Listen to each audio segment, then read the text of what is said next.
Hi there. After building our base menus, we need to make sure they'll be compliant with our state and federal requirements as well as with our own internal policies. When we discuss menu compliancy, we need to look at three specific traits for our menus: meal pattern values, nutrient values, and menu cost.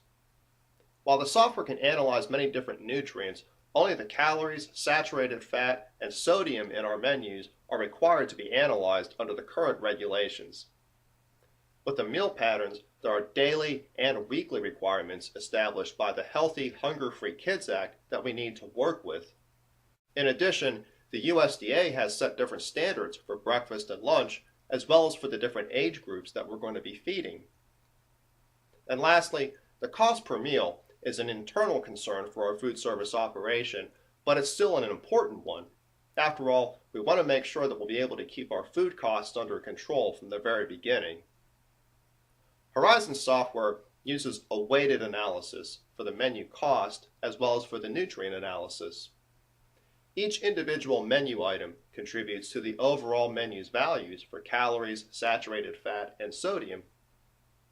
Weighted simply means that the larger the portion we serve, the more that menu item will contribute to the overall menu's nutrient analysis and cost per meal. Let's look at the menu cost first to see how this will work with our sample menu.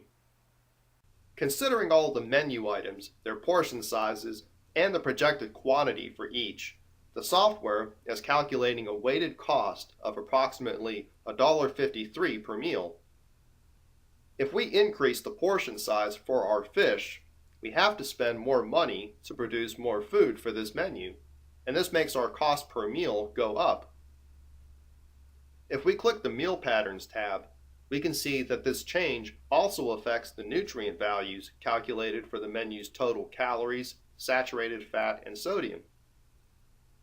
And when we adjust the portion size back to the original amount, these values return to something much more reasonable.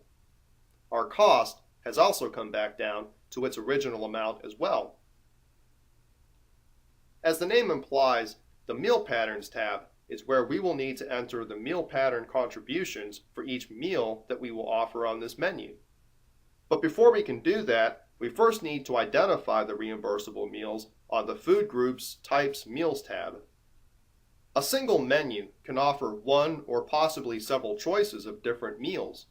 Each meal will need to be identified here by its main entree.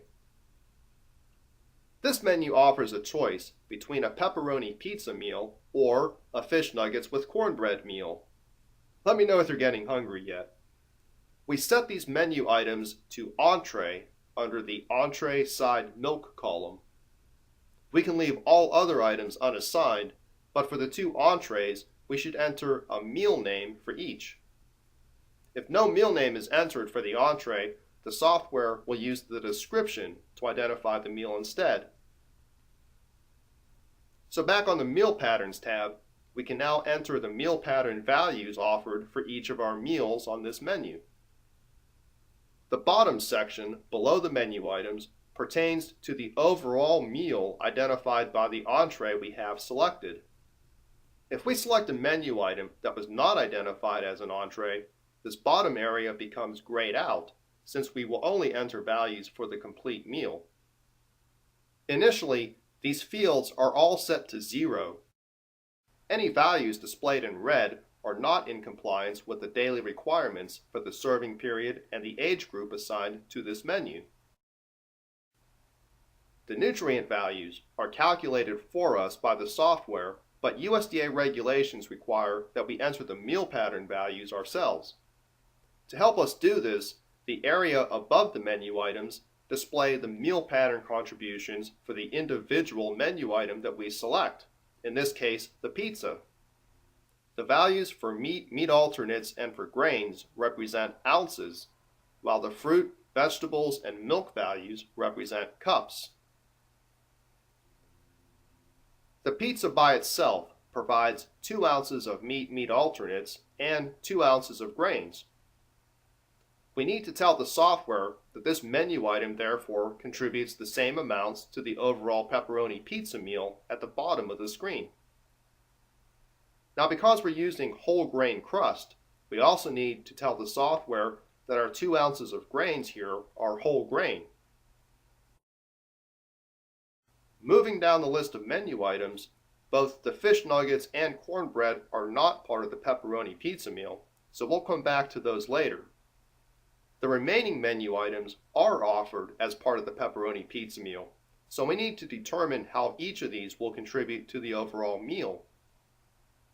The side salad provides half a cup of dark green vegetables and 1/8 of a cup of red orange vegetables, for a total of 5/8 of a cup. We need to pay very close attention to the default measure indicated for each item, as it may not necessarily match the portion size that we're offering on this menu. The default values shown for the side salad are for a full cup. However, this menu is only offering a 3/4 cup portion to the elementary students. We'll have to consider that difference when we determine how much this menu item will contribute towards the overall meal we're offering. A fractional calculator is provided within the software to help us work with fractions, and this tool can be quite helpful at times. Since a full cup provides a half cup of dark green vegetables, a 3/4 cup portion will only offer 3/8 of a cup. The 1/8 of a cup of red orange veggies in a full cup becomes a bit less when offered in our 3/4 cup portion and won't be enough to count towards the overall meal. So we select our pizza, which is the main entree for the pepperoni pizza meal, and enter 3/8 of a cup for dark green veggies. We can also enter 3/8 as the total veggies for now, since we still have other menu items to look at.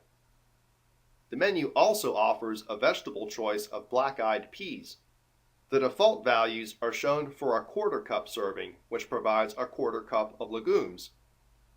Because our menu offers a half cup portion, we need to consider that when we add this item's contributions to the overall meal patterns for the pepperoni pizza meal.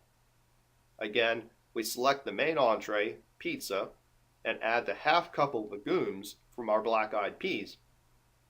We can use our fractional calculator to add 3/8 of a cup and half a cup to get 0.875, which will round down to a 3/4 cup total for our veggies.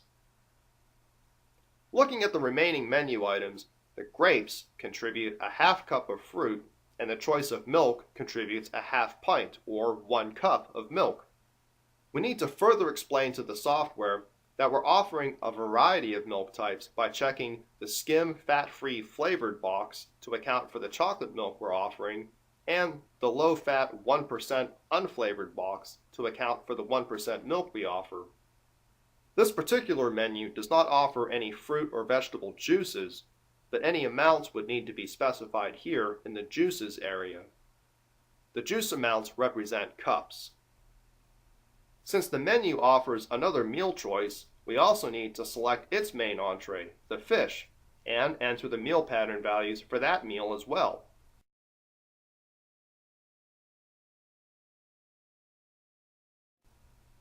Clicking the Analysis button runs the Base Menu Analysis report, which is also available from the Report Center.